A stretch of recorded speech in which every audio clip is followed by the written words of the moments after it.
Good morning everyone, welcome to my YouTube channel Brack science classes. तो हम class 9th का chapter second कर रहे थे मैटर अराउंड अस क्या, तो उसके बारे में हमने काफी कुछ पार्ट 1 और पार्ट 2 में डिस्कस कर लिया है। आज हम पार्ट 3 डिस्कस करने जा रहे हैं। जो है हमारे पास, जो मैंने फर्स्ट टॉपिक लिखा है उसमें कि मिक्सचर और कंपाउंड में क्या डिफरेंस है। हमने मिक्सचर पढ़ लिया क्या होता है, कंपाउंड पढ़ लिया क्या होता है। मिक्सचर क्या था कि कोई भी दो सब्सटेंस मिक्सअप हो रहे किसी भी प्रोपोर्शन इन एनी प्रोपोर्शन, और कंपाउंड क्या था कि दो एलिमेंट मिक्सअप तो हो रहे हैं लेकिन इन फिक्स प्रोपोर्शन। फिक्स प्रोपोर्शन क्या थी, जैसे मैंने एग्जांपल दी कौन सी, H2O की। H2O की प्रोपोर्शन क्या ली थी हमने, 1:8। कैसे आई थी ये मैंने आपको लास्ट वीडियो में बता ही दिया था। क्या है, अब पहले तो फर्स्ट पॉइंट तो यही लिख देना आप कि मिक्सचर क्या होता है। इनको हम किसी भी प्रोपोर्शन में मिक्सअप कर सकते हैं। टू और more compound mix in any proportion, और कंपाउंड में टू और मोर सब्सटेंसेस, टू और more elements mix up in fix proportion. कि प्रोपोर्शन है जो उसकी फिक्स 1:8 है, तो 1:8 में ही मिक्सअप कर सकते हैं। ठीक है। सेकंड, कैन बी, जैसे हम फर्स्ट वर्ड लिखा मैंने, can be separated by the physical process but compound not. क्या है, जो मिक्सचर है उसको हम फिजिकल प्रोसेस के द्वारा भी क्या कर सकते हैं, सेपरेट कर सकते हैं। जैसे मिक्सचर क्या है, सॉल्ट सॉल्यूशन है, सॉल्ट सॉल्यूशन मिक्सअप हो रहा है, फिर उसको टेम्परेचर कम कर देंगे तो कुछ पार्टिकल सॉल्ट के द्वारा से आ जाएंगे। ठीक है, तो वो क्या हो गया हमारे पास, मिक्सचर हो गया। Can be separated into its constituents, can be separated into its constituent by the physical process. But compound में क्या है, ये फिजिकल प्रोसेस के द्वारा हम सेपरेट नहीं कर सकते। इसके लिए हमें कोई ना कोई केमिकल प्रोसेस चाहिए। जैसे वाटर है, वाटर को मैंने क्या कहा था, कहां से ये किस मेथड से बनता है, केमिकली बनता है। अपनी तरफ से हम वाटर नहीं बना सकते। हाइड्रोजन ऑक्सीजन को मिक्सअप करेंगे तो क्या मिलेगा, हमें वाटर मॉलिक्यूल मिलेगा। तो ऐसे ही है। सेकंड आ गया हमारे पास, energy is neither given nor absorbed. क्या है, एनर्जी ना तो बाहर निकलेगी और ना ही ली जाएगी। इसमें ना तो बाहर जाएगी ना ही ली जाएगी। इसमें मिक्सचर में क्या है, कंपाउंड में क्या है, एनर्जी हो सकता है कुछ एनर्जी बाहर निकल जाए। कोई कंपाउंड बन रहा है, जैसे वाटर बन गया, हाइड्रोजन प्लस ऑक्सीजन से मिलकर क्या बना, वाटर मॉलिक्यूल बना। जब वाटर मॉलिक्यूल बना, हो सकता है कोई कुछ ना कुछ एनर्जी भी बाहर निकली हो, जब कुछ ना कुछ एनर्जी उन्होंने अब्सॉर्ब की हो। ठीक है, तो वो कंपाउंड के फॉर्मेशन में या तो एनर्जी बाहर निकलेगी या क्या करेगी, एब्सॉर्ब होगी। ठीक है, तो ये हो गया। फिर ये कंपोजिशन है, ये मैंने बता दिया कि वेरिएशन है जो फिक्स प्रोपोर्शन में होता है।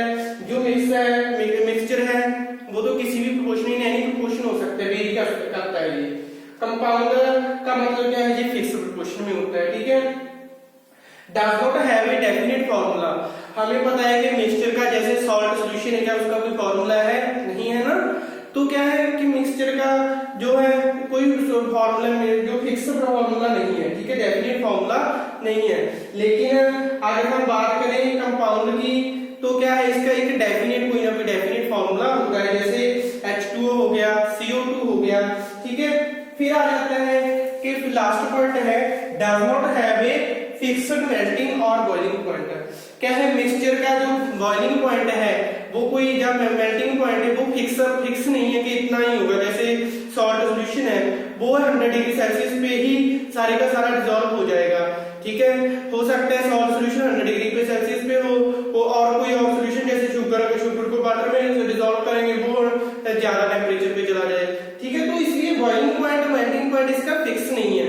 लेकिन कंपाउंड की फॉर्मेशन में मेल्टिंग और बॉइलिंग पॉइंट क्या होता है, फिक्स होता है। तो ये हो गया हमारे पास मिक्सचर और कंपाउंड। मिक्सचर की डेफिनेशन ध्यान रखना, डिफरेंस अपने आप हो जाए। डेफिनेशन क्या थी कि मिक्सचर में क्या था, कंपाउंड में क्या था, टू और more elements combine together in a fix proportion, और मिक्सचर में क्या था, टू और मोर कंपाउंड क्या है, मिक्स इन एनी प्रोपोर्शन।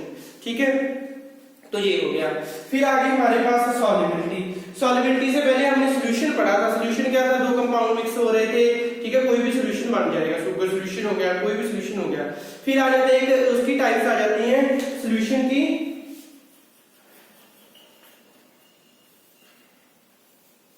एक आ जाता है सैचुरेटेड सोल्यूशन,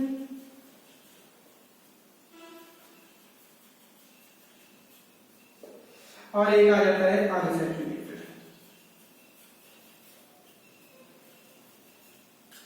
सैचुरेटेड सॉल्यूशन क्या होता है? सैचुरेटेड सॉल्यूशन वो सॉल्यूशन है जिसमें जो एक बार डिसॉल्व हो गया तो कुछ भी जो सॉल्यूट है, जैसे शुगर, पानी है, जैसे हम डिसॉल्व करते हैं सॉल्ट सॉल्यूशन बनाया। सॉल्ट सॉल्यूशन कैसे बनता है? सॉल्ट को डिसॉल्व करेंगे इन वाटर। हमें पता है कि जिसको डिसॉल्व करते हैं वो क्या होता है जी? सॉल्यूट होता है। जिसमें डिसॉल्व करते हैं वो क्या होता है? सॉल्वेंट होता है। ठीक है। अगर तो सैचुरेटेड सॉल्यूशन वो सॉल्यूशन होता है अगर तो जब डिसॉल्व हो गया तो सॉल्यूट कुछ भी प्रेजेंट ना हो उस सॉल्यूशन में, सॉल्यूट की कोई भी अमाउंट प्रेजेंट ना हो जिस सॉल्यूशन में, वो क्या है? सैचुरेटेड सॉल्यूशन है। अनसैचुरेटेड सॉल्यूशन क्या है? हम जब कोई सॉल्यूट है उसको ज्यादा अमाउंट में, काफी अमाउंट में डाल देंगे उसमें सॉल्यूशन सॉल्वेंट में, वो कुछ डिसॉल्व हो जाएगा लेकिन कुछ हद तक जाकर वो डिसॉल्व होना बंद हो जाएगा, तो सॉल्यूट पार्टिकल्स वहां पे ही रहेंगे, तो वो क्या हो गया? अनसैचुरेटेड।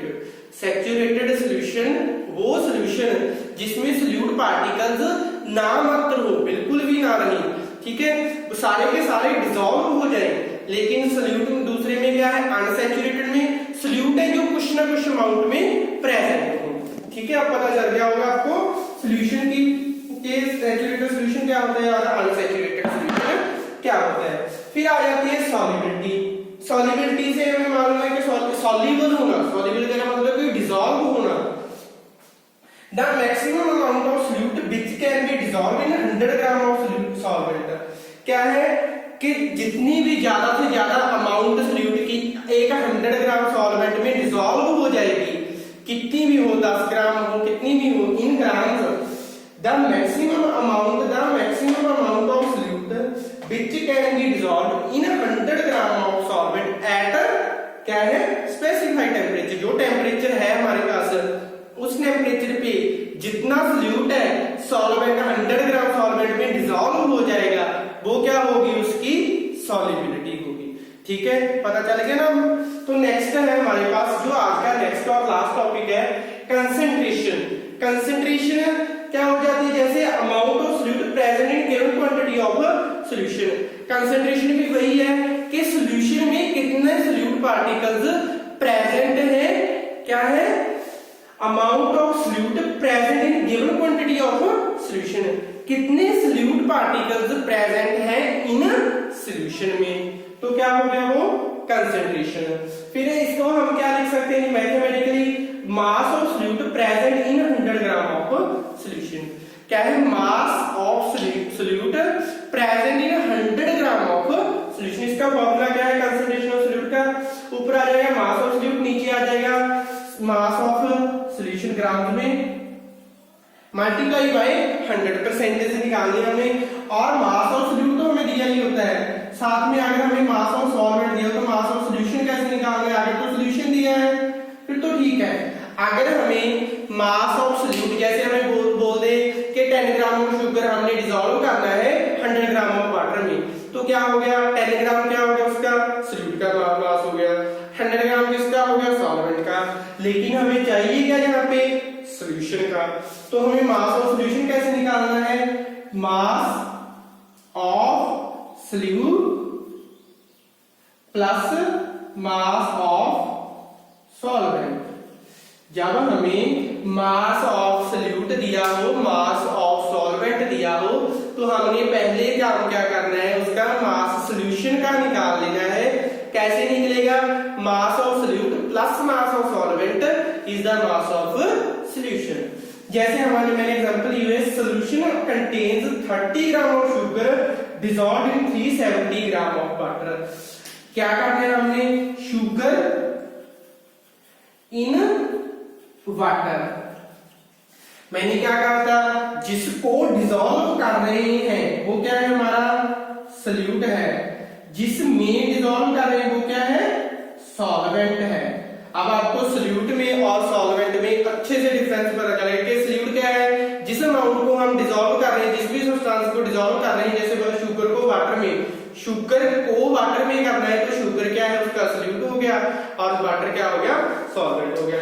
तो हमारे पास मास ऑफ सॉल्यूट दिया हुआ है, सॉल्यूट यानी कि शुगर का कितना है, कितना है जी 30 ग्राम, ठीक है। फिर हमारे पास मास ऑफ सॉल्यूशन दिया हुआ है, कितना है, सॉल्यूशन क्या है water, mass of solvent, sorry solvent, ठीक है, कितना है 370 ग्राम। हमें चाहिए क्या, मास ऑफ सॉल्यूशन। तो मास ऑफ सॉल्यूशन क्या फॉर्मूला बताया था मैंने, मास of solute, mass of solute plus mass of solvent, कितना आ गया हमारे पास 30 प्लस 370, कितना हो गया 400 ग्राम। ये किसका मास हो गया, मास ऑफ सॉल्यूशन का, ठीक है। फिर हमारे पास इसके बाद क्या करना है, ये रेज कर रहा हूं मैं, साथ साथ में पहले ही स्क्रीनशॉट ले लिया करो जिसका भी लेना होता है, ठीक है। तो हमने निकालना क्या है, कंसंट्रेशन। कंसंट्रेशन ऑफ सॉल्यूशन का फॉर्मूला क्या है हमारे पास, कंसंट्रेशन ऑफ सॉल्यूशन, क्या फॉर्मूला था हमारे पास, mass of solute divide mass of solution multiply by 100। तो क्या हो गया हमारे पास, सॉल्यूट का मास कितना है 30 ग्राम, वो लिख दिया। सॉल्यूशन का कितना है हमारे पास 400 ग्राम, वो लिख दिया। मल्टीप्लाई में क्या आ जाएगा 100, 2 जीरो के साथ 2 जीरो का 2 कितना रह गया 30 डिवाइड 4 कितना है 7 4 जा 28 to 27.5।